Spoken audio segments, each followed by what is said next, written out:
domba atau apa, kalau masuk mobil pribadi istilahnya baulah di dalam mobil. Itu kalau kita kasih kopi yang kopi masak, kopi sudah digoreng dikasih ke dalam, itu bisa netralisir. Saya ada inisiatif, terus saya kasih pakan, saya campurin kulit kopi, ternyata memang tidak bau.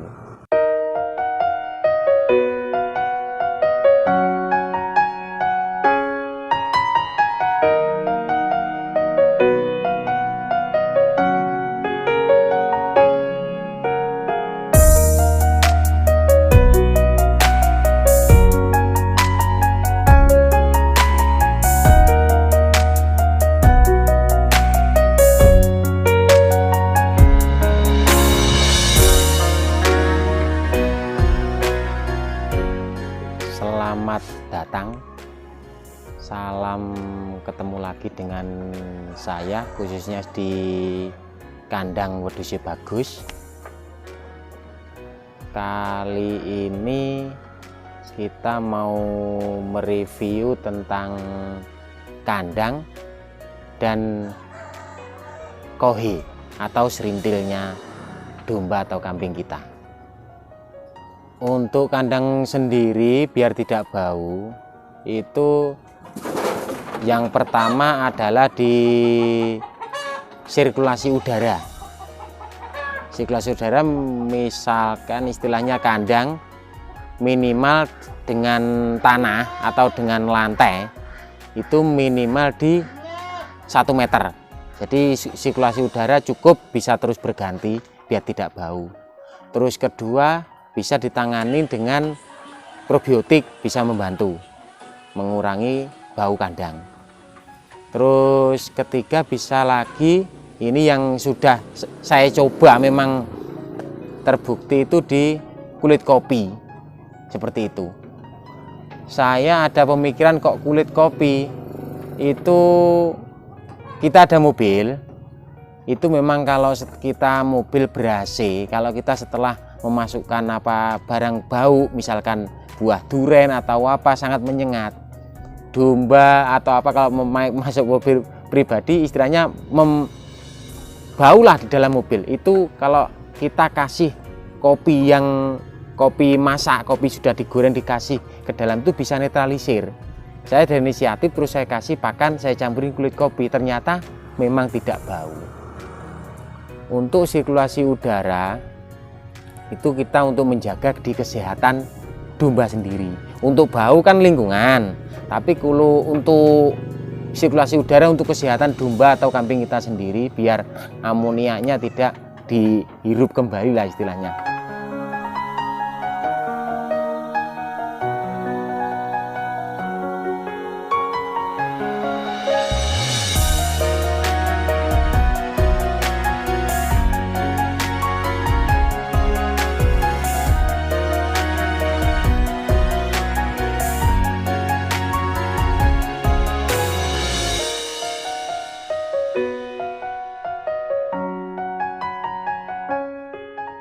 Untuk alas sendiri, kalau yang bagus, kalau kita bisa buat resapan yang baik, itu tergantung tempat.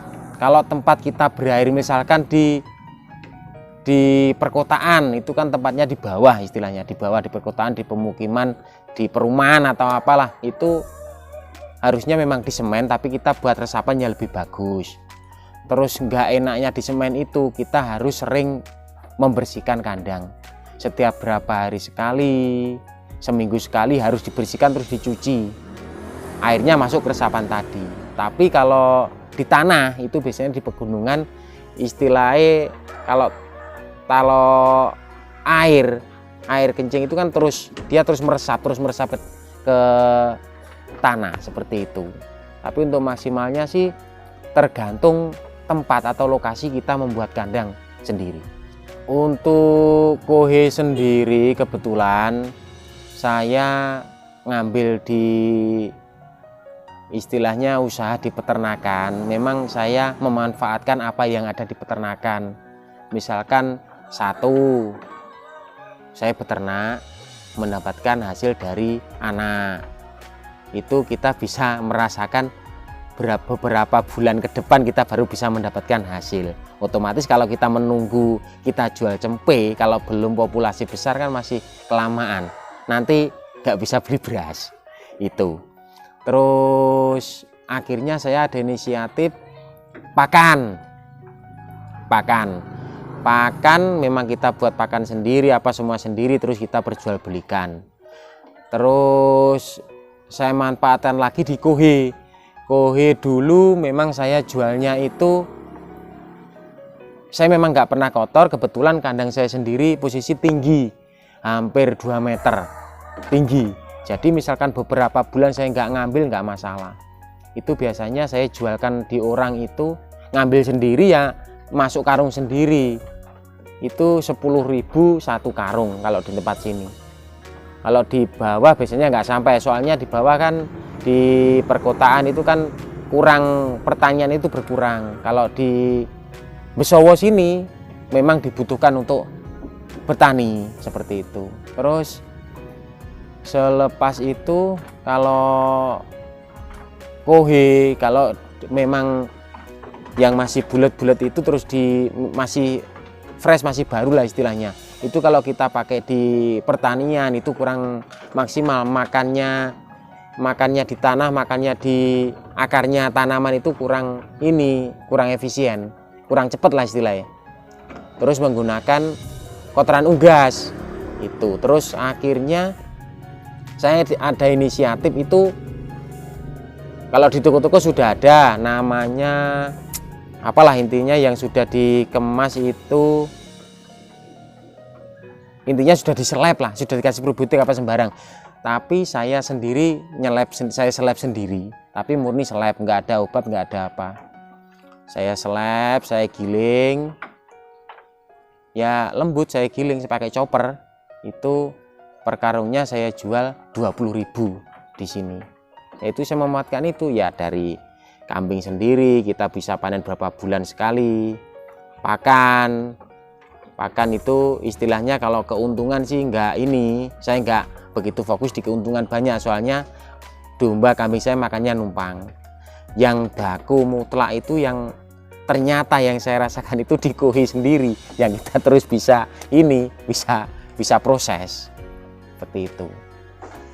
Untuk manfaat kohe sendiri, kalau kita makan mentah, makan hijauan, ramban atau rumput yang baru, itu keras, kohenya keras, memang keras.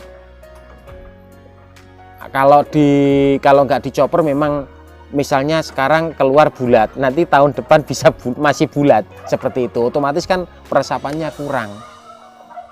Tapi kalau untuk pakan fermentasi atau molase atau silase ini dia lembut, bulat, tapi kalau kita pegang sudah hancur. Kemungkinan besar kalau kita istilahnya kalau sudah ditaruh di sawah atau di pertanian, kena air dia sendirinya sudah hancur. Apalagi kalau kita seleb, memang terus merasuk seperti itu. Mulanya dulu saya terangkan tadi di awal, untuk panen serindil sendiri, panen kohe sendiri, itu kadang 3-4 bulan sekali orang ngambil, ada ngambil. Memang saya nggak jual beli istilahnya. Itu terus saya ada teman sales obat pertanian, nah itu suruh nyelap sendiri, saya suruh jualan. Wah, saya pikir-pikir kok menarik, saya seperti itu. Terus saya punya sendiri, mau ngambil fresh gelondong atau masih baru nggak masalah, mau dicoperkan juga bisa. Untuk ngambil ke sini boleh, saya kirim juga boleh. Setelah itu saya proses. Memang saya ini untuk kemasukan dari kohe sendiri, kapasitas lebih kurang 80 ekor sampai 100. Itu kalau grosok kasar nggak diproses itu dalam 3 bulan bisa 100 karung. Berarti 10.000 kali 100, 1 juta 3 bulan. Tapi kalau kita proses lebih banyak lagi. Malah sekarang saya bisa ngambil di perkotaan, saya bawa ke sini. Saya ngambil di teman-teman ternak yang di Pare sana. di Pare, di mana lah istilahnya. Saya malah kekurangan sekarang. Saya ngambil dari teman saya bawa ke sini, saya proses, saya keluarkan lagi seperti itu. Untuk pembeli atau konsumen kohe itu di sini kebutuhannya setiap hari kemarau, setiap tanam musim kemarau itu mau mendatangkan, mau menjemput hujan, itu biasanya orang sih bertanam baru menggunakan kohe. Tapi kalau yang di perkotaan, di sawah kan dia nggak nunggu hujan, misalnya terus ada air, itu setiap ya mau kemarau mau musim hujan tetap pakai kohe seleb itu. Untuk penjualan saya sendiri yang baku memang di daerah sini, terus di area Wates, Kediri, Jombang, ada yang baru-baru ini daerah Bogo, tapi masih mencoba. Mungkin mudah-mudahan ya cocok terus ngambil lagi seperti itu. Motivasi untuk peternak bisa gunakan limbah, bisa mempergunakan semaksimal mungkin di daerah Anda atau di peternakan Anda, seperti itu. Manfaatkan, bisa berbagi kerja dengan teman di sekeliling, seperti itu. Bisa istilahnya biar nggak ini, ya memanfaatkan apa yang ada di daerah kita sendiri.